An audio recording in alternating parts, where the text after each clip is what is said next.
to complete the exercise. When you open the exercise file, this is what you will see. So I have the character set up already for you, and all of the body parts, you can see they are labeled clearly with correct name of what each layers are. And also each of the body part are already converted into symbol, a graphic symbol. Okay, so if you're creating your own character using your own illustration, make sure you again break up different parts and name them properly, and also make sure you select those parts and convert those into symbol. And when you convert the symbol, also strongly encourage you name them properly so you know what to expect on each of the symbol. Okay, so this is very important. And also make sure each of the part there the center point is correctly set up. So when you rotate it, it will be rotate on the correct part instead of in the default, like in the center. Okay, so the file I have here is already set up for you. Just keep in mind if you're creating your own character, make sure you do that before you start parenting your layers. Okay, so the tutorial that I share with you guys have a clear instruction showing how to parent all layers. Okay, so it shouldn't be too difficult to follow.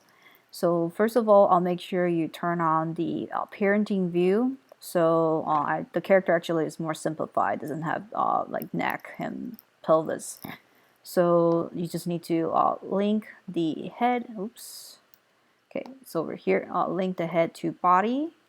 So arm, the lower arm should be connected to upper arm, and upper arm connected with body.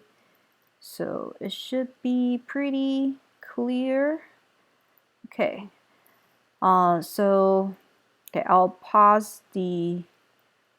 Okay, well. Okay.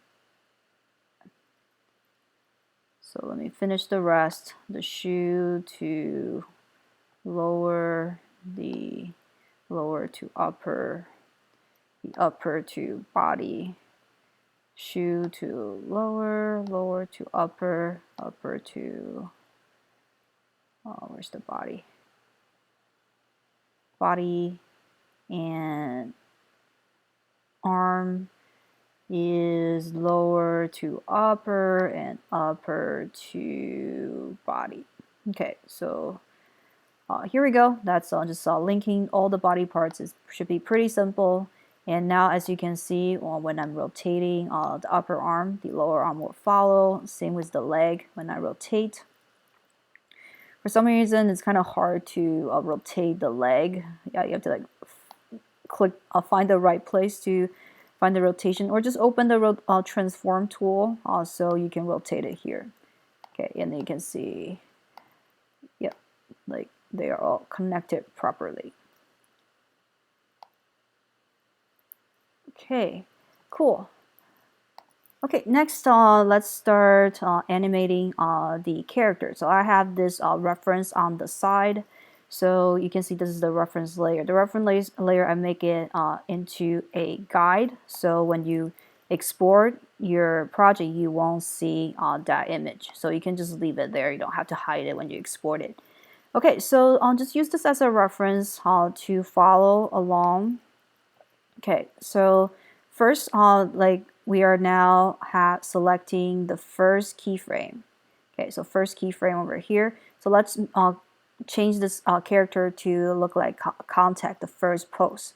Okay, so keep in mind the black one is the leg behind, so which is on this arm and this leg. Okay, so it's a little confusing on how I create a character because it's like very simplified. But here, so this leg, keep in mind, is actually, even though it look like the left leg, but it's actually this leg here. Okay, because this leg is the leg behind.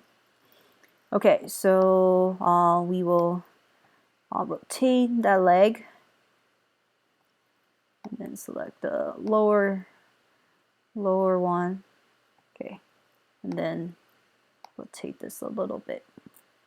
Okay, and then this the other leg here, we'll move it to the front. Okay, so now this guy is floating in the air, so no easy fix. We just have to move him down so it's having contact on the floor. Okay, so this is step one, and you can see when the person's walking, the head won't stay on the same level. Okay, so I suggest you can create a guideline, so you can show rulers, and then you can drag a guide to use this as a reference of where the placement of the head. Okay, so next we can move to frame 5. Okay, let's actually move this up a little bit and make it fit our window. Okay, so next just create a keyframe on frame 5. So I'll just hold shift and move it from the last frame and click on insert keyframe. Okay, so this second keyframe we will need to create this second post here. So what is the difference? So this leg here, move a little more to the back.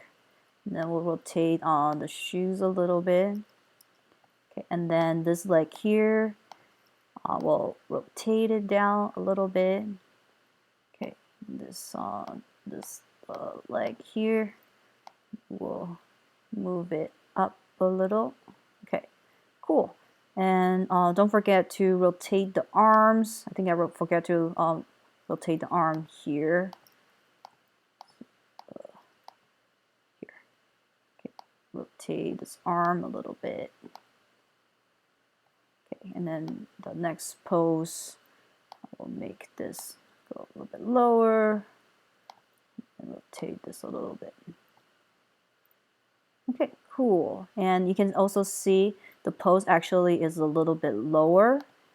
So let's make this leg go a little bit, rotate a little bit more so we can move the character a little bit lower. Okay, so when you're moving down, make sure to hold shift so the character is not like kind of moving front and back. So stay on the same line here. Okay, or I'll just use the arrow to do some slightly adjustment. Okay, so cool. Okay, I think this arm should rotate it a little bit too. Okay, don't forget you can also rotate the head. So make the head kind of tilt to the front a little bit. Okay, we'll move to the third frame. Okay, select the first, hold shift, select the last, and then add another keyframe on frame 10th. Okay, so frame 10th will be this next passing pose. Okay, so we'll have to move our body a little bit higher, and then on the leg on the back, which is this one, we'll move to the front a little bit.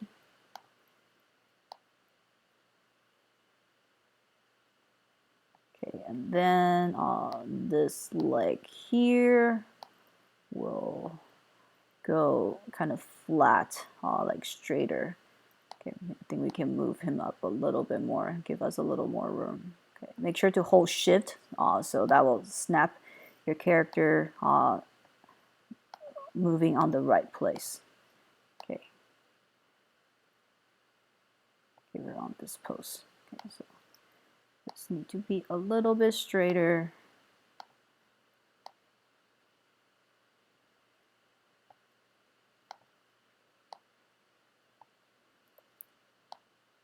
Right. So just a little tweak. Okay. Okay, good enough. I'll move the character lower, or I'll just use the arrow key. Cool. Okay, so pretty much that's it. So just continue moving your character, and then you will need to have 1, 2, 3, 4, 5, 6, 7, 8. And then the 9th keyframe will be a copy of the first keyframe.